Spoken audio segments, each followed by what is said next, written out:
안녕하세요. 오늘의 데일리 뉴스레터에 오신 것을 환영합니다. 1. TSMC의 충격적인 결정. 2. 슈퍼 트랜스포메이션. 3. 미쓰비시의 다크 퓨처. 한번 진실을 알아봅시다. 당한 것입니다. 삼성은 점차 모든 분야에서 헤게모니가 되어가고 있다. 일본과 대만은 삼성의 폭발적인 행동에 떨고 있다. 미래 패권을 결정짓는 첨단 산업의 핵심 부품. 대만의 경우 상황이 가장 심각합니다. 반도체를 둘러싼 삼성전자와 TSMC의 대결은 현재 진행형인데요. 이 둘의 다툼 속에서 뜻밖의 이변이 일어났습니다. TSMC가 거점을 대만이 아닌 한국으로 옮기겠다고 선언한 것이죠. 중국의 위협 때문에 끊임없이 위협을 받는 TSMC가 회사의 운명을 걸고 한국으로 망명을 시도하는 데는 이유가 있다고 하는데요. 전 세계에서 오로지 한국만이 가능하기에 TSMC는 한국을 선택했다고 하죠. 세계 반도체 시장의 패권이 한국에게 넘어오기 직전인데요. 대체 무슨 일인지 지금부터 자세하게 설명해 드리겠습니다. 샹그릴라 대화. 아시아 안보회의라는 명칭으로도 불리는 이번 대화에서 미국과 중국은 이례적일 정도로 날선 공격을 보냈습니다. 싱가포르에서 열린 이 회의는 파행이라고 해도 과언이 아니었죠. 미 국방장관인 로이드 오스틴은 이번 샹그릴라 대화에 참석해 대만과 관련해 중국이 현상을 변경하려고 하는 것에 대해 중국의 책임이 크다며 중국 책임론을 연이어 강조했습니다. 중국 외교부장이 참석한 자리에서 직접적으로 중국의 책임을 지적한 것이죠. 당연히 중국도 가만히 있진 않았습니다. 웨이핑어 중국 국방부장은 샹그릴라 대화 기조연설을 통해 이 자리에서 대만 독립분자와 그 배후 세력에 엄중 경고한다고 밝히며 대만 독립은 죽음의 길이자 망상이라고 확실히 선을 그었습니다. 대만을 직접 거론했지만 방점이 찍혀있는 부분은 배후 세력, 바로 미국을 겨냥한 것이라는 것을 알 수 있습니다. 거기에 더해 웨이 부장은 미국 남북 전쟁까지 거론했는데요. 미국은 통일을 위해 남북 전쟁을 치렀다고 말하며 중국은 내전을 원치 않지만 대만 독립의 분열 문제에는 가만히 있지 않을 것이라고 밝히며 중국의 대만 침공에 대해 외부 세력의 개입은 내정 간섭이라는 뜻을 밝혔죠. 중국 본토에서도 미국을 향한 불만의 목소리가 높았습니다. 특히 대만 해협을 가리켜 이곳은 국제수역이 아니며 어디까지나 중국 영토에 속한 중국에 속한 구역이라고 지적. 외국 함선이 이 근방을 지나는 것을 월권행위라고 지적했죠. 미국을 가리켜 지적한 행위로 이 지역을 중심으로 항해의 자유작전을 펼친 미국 함선에 대해 중국은 더 이상 좌시하지 않을 것을 선포한 사건입니다. 미국 언론사 블룸버그는 중국의 입장문에 대해 미국의 입장을 물어봤는데요. 마틴 메이너스 미국 국방부 대변인은 이 질문에 대해 미국은 국제법이 허용하는 이상 계속 비행하고 항해할 것이라 답변하며 대만 해협 역시 국제법이 통용되는 장소라고 말해 중국의 주장을 미국은 수용할 수 없다는 뜻을 간접적으로 전달했습니다. 미중 양측이 노골적인 언사를 섞으며 팽팽한 가운데 많은 군사 전문가들과 싱크탱크 소속 전략가들은 중국의 비정상적인 대만 집착에 의구심을 보냈습니다. 분명 하나의 중국을 주장하는 중국의 주장은 과거부터 지금까지 일관됐고 그 원칙에서 벗어나는 대만을 중국이 벼르고 있다는 것은 변하지 않았기 때문이죠. 하지만 그보다도 더 근본적인 이유가 있기 때문에 중국이 대만을 합치려고 하는 것이라는 의견이 등장했습니다. 이는 중국 측 인사가 저지른 말실수 때문에 밝혀진 것인데요. 중국의 지원을 받는 관변단체 중국국제경제교류센터의 수석 분석가 천원행 진물령이 온라인 회의에서 대만을 수복해 본래 중국 기업인 TSMC를 우리 손안에 넣어야 한다고 무심코 뱉은 말실수가 결정적이었죠.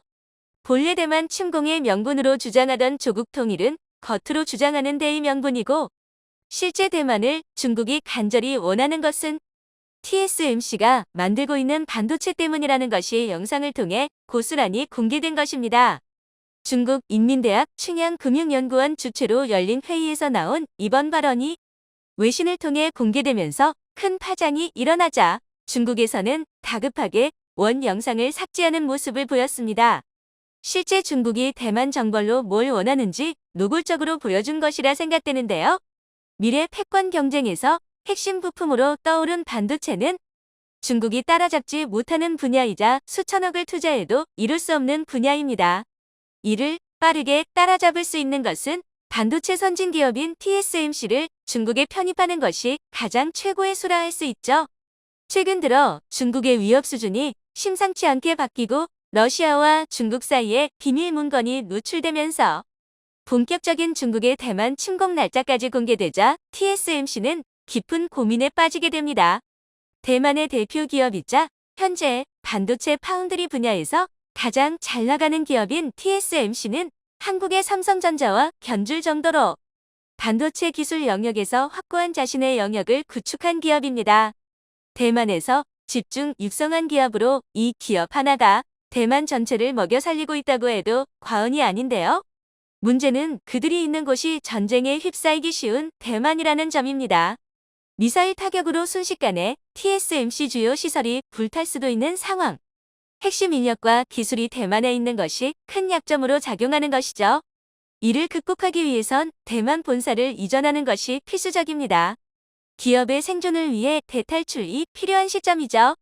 고민 끝에 TSMC가 이전을 결정한 곳은 놀랍게도 의외의 장소였습니다. 이전부터 미국과 일본 등 여러 국가에 자사 공장을 건설하면서 협력을 이어갔던 TSMC가 이전을 하게 되면 미국 혹은 일본 둘 중에 본사를 이전한다는 소문이 있었는데요. 그런데 TSMC가 결정한 장소는 바로 한국이었습니다. 경쟁사가 터전을 잡고 있는 한국에 새 보금자리를 꾸리고 이곳에서 영업을 이어가겠다는 의외의 결정을 한 것입니다. 일본은 TSMC의 결정에 황당하다는 입장이었죠. 일본은 전략적으로 TSMC에 엄청난 거액을 투자. 일본을 구원할 기업으로 TSMC를 염두하고 이를 위해 갖은 혜택을 쥐어주는 모습을 보였는데요. TSMC는 구마모토 현 공장 건설에 9,800억엔 한화로 약 10조 원이 넘는 금액을 일본에 투자한다고 발표하며 일본과 협력하는 것에 적극적인 의지를 드러냈습니다.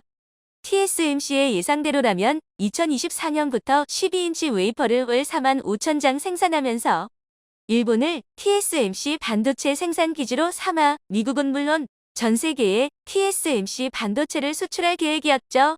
일본 기업인 소니와 덴소도 TSMC 공장에 투자를 단행. 일본 정부는 이번 결정으로 과거 잃어버린 반도체 왕국의 영광을 되찾기 위해 절치부심을 다짐했습니다.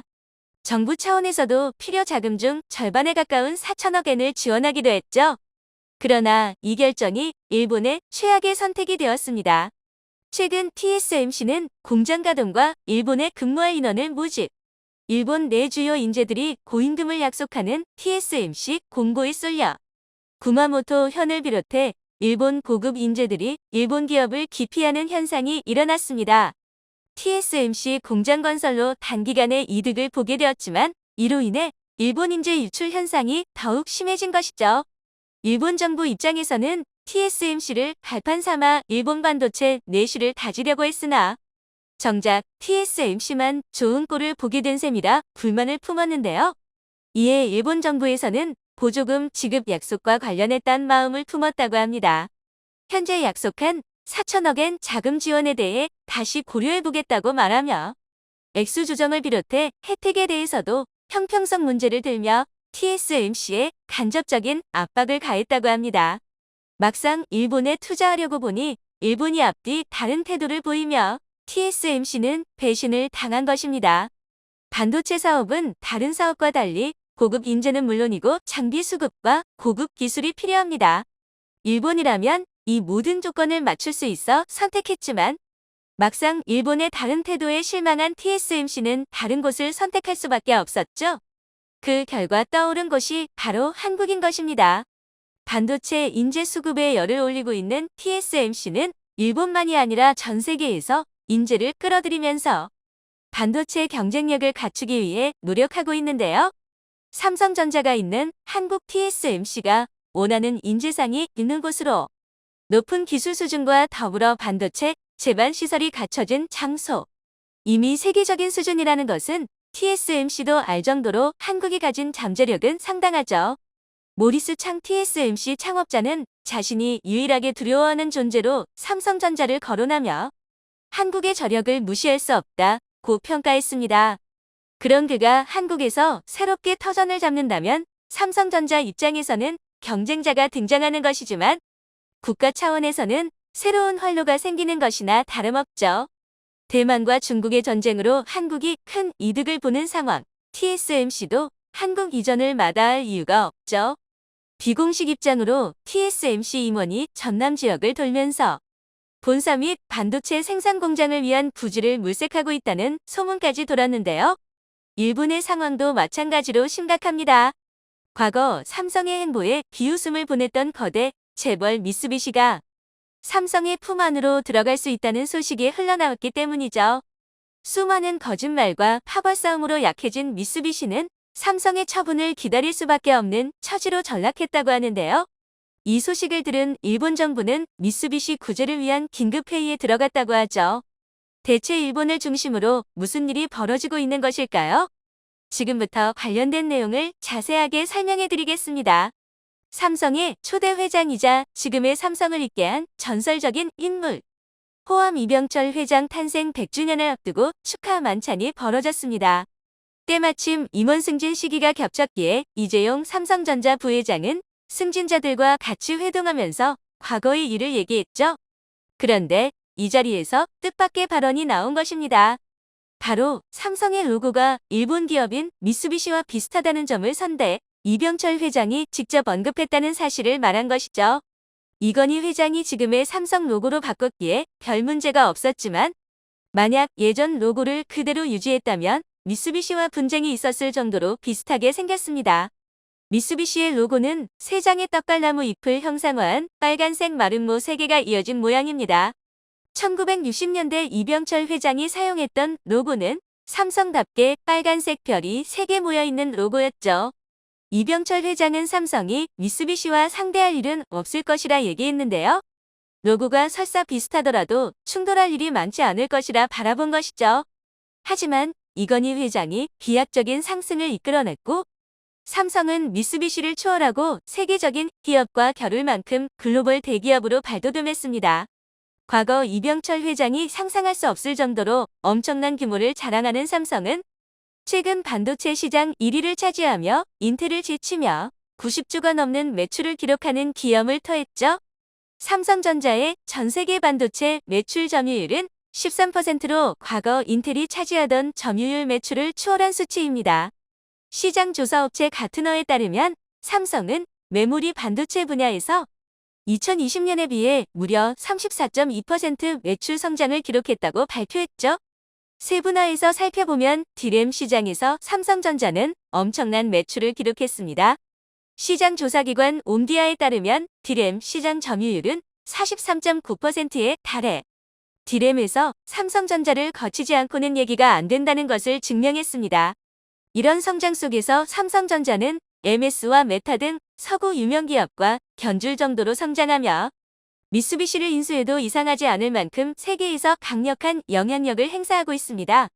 반면 미쓰비시는 과거의 영광에 취해 계속해서 추락을 거듭하고 있는 게 현실이죠. 일본 3대 재벌이라 손꼽히는 미쓰비시 재벌은 버블 경제 시절 일본의 경제 엔진이라고 불릴 정도로 거대한 기업이었습니다. 원래 제2차 세계대전 이후 이들 재벌 기업의 영향력을 염려한 미국은 일본 재벌들을 해체해 여러 기업으로 쪼개 놓았는데요. 불행히도 한국 전쟁이 발발하면서 미쓰비시는 멸망의 문턱에서 부활, 다시금 재벌 기업으로 재탄생하게 되었습니다. 미쓰비시는 한국 전쟁 때 벌어들인 우회화를 이용해 사업을 확장, 여러 계열사를 거느리며 해외로도 진출하면서 영역을 넓혔습니다. 심지어 한국에도 미쓰비시 계열사를 설립하며 분야를 가리지 않으며 확장을 거듭했죠. 대략 600개에 가까운 미쓰비시 그룹은 세계의 핵심 기업이 존재합니다. 미쓰비시 상사, 미쓰비시 중공업, 미쓰비시 UFJ 은행이 바로 그 기업들이죠. 이들은 금요회라는 사장단을 통해 영향력을 행사하는데요. 미쓰비시 그룹 주요 29개 회사 회장 및 사장 48명이 매월 두 번째 금요일에 만나는 금요회는 최고 의사결정기관으로 이 회의에서 결정되는 사안은 전체 그룹의 중요 안건으로 올라갑니다. 한 그룹의 수장이 결정하는 것이 아닌 사장단 회의로 안건이 올라간다는 점은 다른 일본 재벌들과 다른 점이라 볼 수 있는데요. 문제는 이 점 때문에 내부 파벌의 권력 다툼이 치열합니다. 제일 중요한 기업이라 꼽힌 미쓰비시 상사 미쓰비시 중공업과 미쓰비시 UFJ 은행으로 크게 세 개의 파벌이 존재하죠. 그리고 이들이 거느린 계열사는 파벌의 우위를 점하기 위해 치열한 암투를 벌인다고 하는데요. 파벌로 인해 미쓰비시 그룹은 스스로의 경쟁력을 깎아먹게 되었습니다. 가장 대표적인 사례가 바로 미쓰비시 자동차의 몰락이죠. 미쓰비시 자동차는 2000년 리콜 사항을 전부 은폐한 것이 들통납니다. 연이어 2004년에도 리콜과 관련해 문제가 생긴 사실을 감춘 것이 드러났죠. 미쓰비시 자동차의 대주주인 크라이슬러는 연이은 신뢰도 타격에 충격을 받아 미쓰비시에 대한 지원을 중단하는 일이 있었죠. 결국 신뢰도 타격을 회복하지 못한 미쓰비시 자동차는 경쟁사인 닛산 자동차에 인수되는 굴욕을 맛봐야 했습니다. 미쓰비시 그룹 차원에서도 자동차를 도와줄 수 없다는 판단이 될 정도였죠. 미쓰비시 자동차의 도덕적 해이를 살펴보면 파벌에서 이기고자 하는 마음이 이 모든 사단을 일으킨 것입니다. 파벌의 성과를 위해 입단속을 하는 행보가 지속되면서 사내 분위기에서도 수치를 속이고 문제를 아무렇지 않게 취급하는 일이 지속된 것이 회사 전체를 망가뜨린 원인이 된 것입니다. 자동차가 아니라 미쓰비시 그룹 산하 기업들은 전부 비슷한 문화가 퍼져 있죠. 미쓰비시 전선과 미쓰비시 신도 등 제료업체에서 기준 미달 제품이 판매되며 장인 정신을 부르짖던 일본 기업의 심각한 도덕적 해이가 관찰됐습니다. 심지어 미쓰비시 알루미늄 경우 기준 미달 제품 출하가 알려졌지만 모든 고객으로부터 안전 문제가 없다는 점을 확인했기에 얼마나 기준 미달이 되었는지 수치조차 밝히지 않는 뻔뻔한 모습을 보였죠. 고객사에서 문제가 없다고 얘기했기에 속이는 게 문제가 없다는 모습이었습니다. 2022년까지 이러한 행태는 이어지고 있는데요. 미쓰비시 산하 기업인 미쓰비시 전기의 경우 일본 6개 공장에서 총 47건의 허위 검사 성적표가 드러났습니다. 20년 넘게 허위 사실을 기록하고 있었던 것입니다. 외연을 성장하고 기업을 발전시키려는 노력보다는 내부 파벌 싸움에서 승기를 잡기 위한 치장에 더 힘을 쏟은 결과 미쓰비시는 삼성그룹에 뒤처지는 기업이 된 것입니다. 게다가 기술 개발에도 안일한 모습을 보이며 미쓰비시는 미래 먹거리 문제에도 신경 쓰지 않는다는 모습을 보였습니다.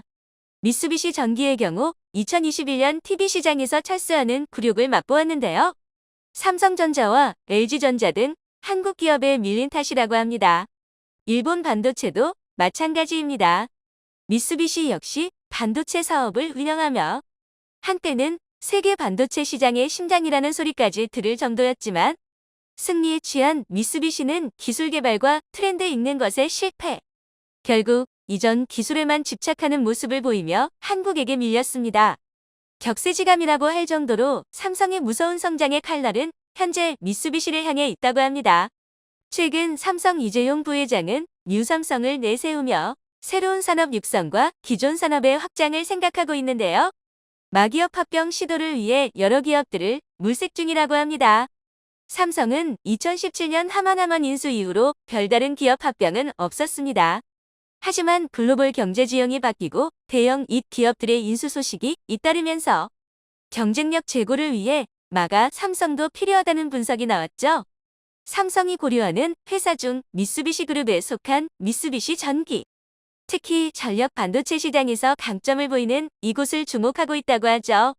전기차 시장에서 전력 반도체는 필수 부품으로 활용될 가능성이 높아 삼성 입장에서도 향후 전기차 부품 경쟁력 확보를 위해 미쓰비시 전기를 보고 있죠. 현재 미쓰비시 전기는 TSMC와 협력을 통해 활로를 찾고 있다고 하는데요. 하지만 삼성이 본격적으로 마에 나서면 미쓰비시는 꼼짝없이 당할 수밖에 없다고 합니다.